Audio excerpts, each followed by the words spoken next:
برای انجام این عملیات ریاضی ابتدا میریم سراغ پرانتز. خب اینجا باید 12 رو منهای 8 کنیم که جواب میشه 4. بعد از پرانتز میریم سراغ ضرب یا تقسیم که اولویت با اونی هستش که سمت چپ قرار گرفته. پس میایم 27 رو تقسیم بر 3 میکنیم که جواب میشه 9. خب ببینید اینجا یه ضرب هم قرار داره. پس حالا میایم 3 رو ضرب در 2 میکنیم که جواب میشه 6. خب ببینید اینجا علامت بینش تفریقه، اینجا علامت بینش جمعه.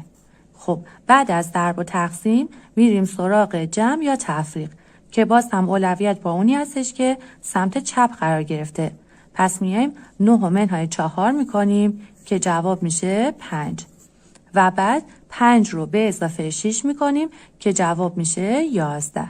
پس جواب این عملیات میشه 11.